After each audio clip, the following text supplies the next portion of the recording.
Yes. In the top stories, Fionn Jones highlights Mango Festival role in promoting Nevis's tourism.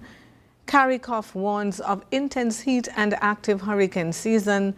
And Netanyahu visits U.S. as Trump puts pressure to agree Gaza ceasefire deal.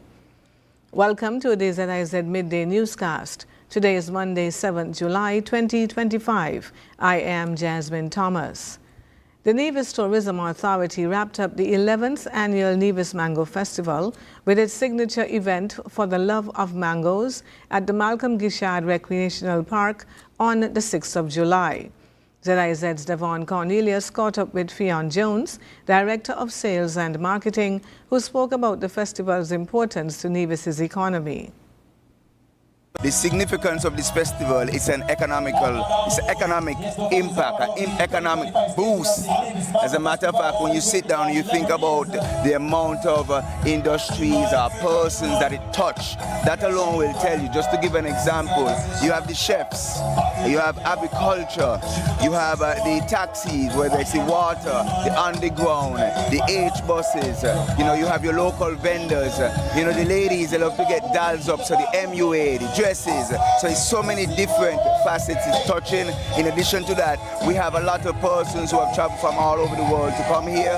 So right then and there, that's the next industry, that's the airport. So it's a big economic impact, not only for Nevis, but for St. Kitts and Nevis. The significant Jones spoke about what the festival means for the promotion of Nevis as a tourism destination. Well, it's a big step for the promotion of the destination. When the Nevis Mango Festival was started 11 years ago, it was started because we felt the need to create something during the shoulder months, which is a slow period of tourism. And the intention was to promote and encourage heads in bed during the slow time.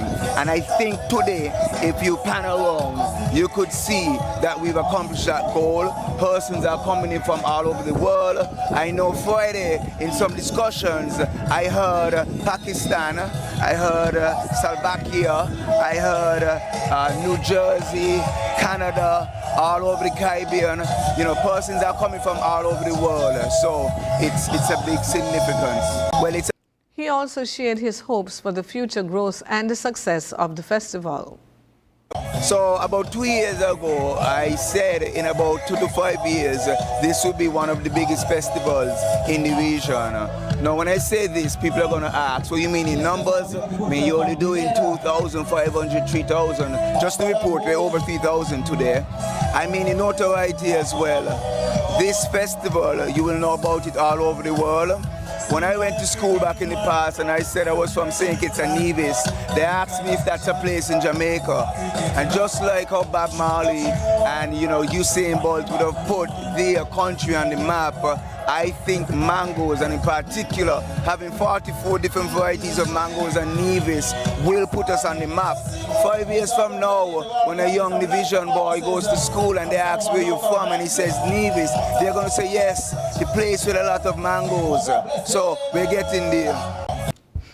The Nevis Mango Festival continues to celebrate the island's rich mango heritage while attracting visitors from near and far.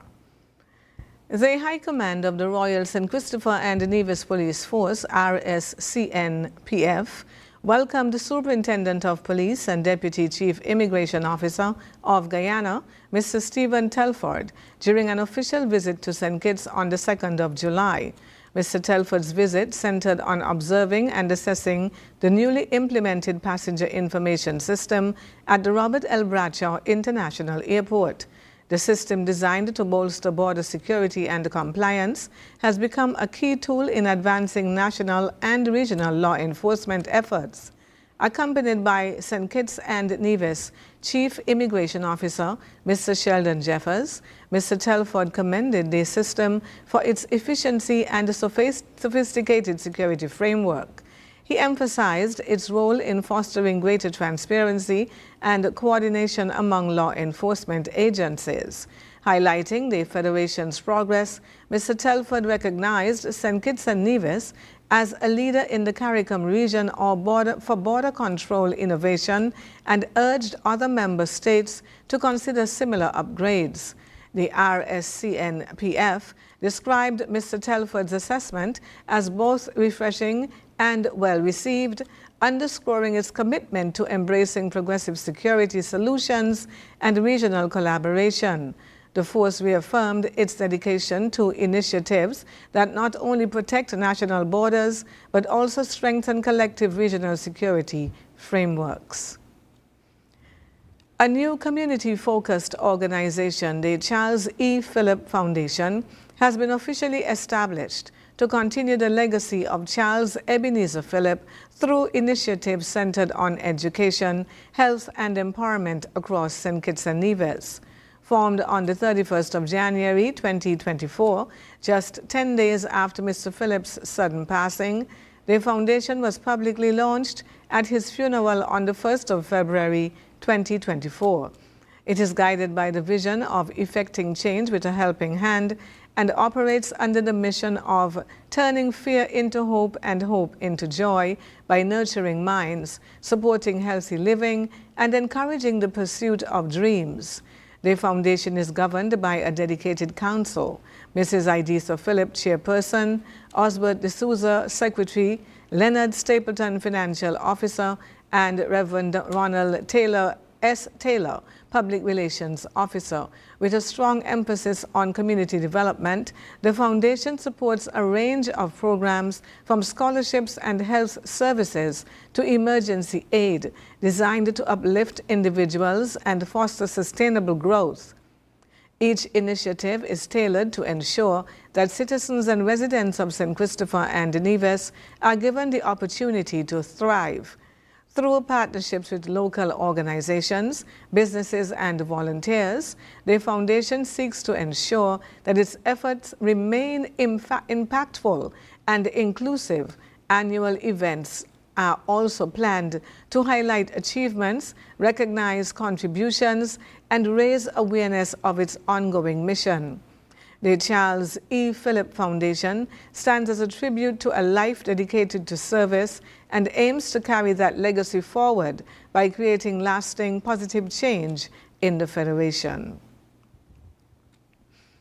On the regional scene, the Caribbean Climate Outlook Forum, CARICOF, is forecasting neutral El Niño Southern Oscillation ANSO conditions for the Pacific, while warning of persistent abnormal warmth north of the Caribbean and a highly active heat and rainfall season across the region. In its latest Caribbean climate outlooks, the Barbados-based agency said the near-average sea surface temperatures, coupled with lingering warmth around the region, could spell trouble for Caribbean territories as the peak of the heat season approaches in August and September. According to CARICOF, these climate patterns are expected to trigger recurrent bouts of excessive humid heat, including heat waves, especially in areas less affected by Saharan dust. These extreme conditions will be compounded by a rise in rainfall intensity and shower frequency, increasing the potential for flooding, flash floods, and cascading hazards. On the international scene, after 21 months of war, there are growing hopes of a new Gaza ceasefire announcement as Israel's Prime Minister Benjamin Netanyahu meets U.S. President Donald Trump in Washington. Trump previously told reporters he had been very firm with Netanyahu about ending the conflict and that he thought we'll have a deal this week. We are working to achieve the deal that has been discussed under the conditions we have agreed, the veteran Israeli Prime Minister said before boarding his plane.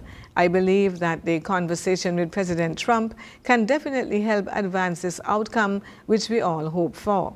Indirect talks between Israel and Hamas on a U.S.-sponsored proposal for a 60-day ceasefire and hostage release deal resumed in Qatar on Sunday evening. However, it is unclear whether key differences that have consistently held up an agreement can be overcome. And now for the weather.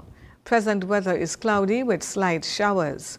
Winds are light from the northeast at 7 miles per hour.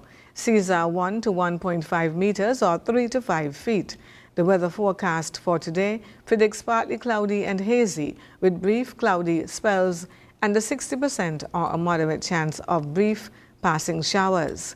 Tonight will be fair to partly cloudy and hazy initially, becoming increasingly cloudy with a 60% or a moderate chance of brief passing showers, mainly after midnight. Sunset today will be at about 6:49. Sunrise tomorrow will be at around 5:43. And that brings us to the end of the ZIZ Midday Newscast. Join us this evening for these stories and more in detail. Thank you for tuning in. I am Jasmine Thomas. God bless you.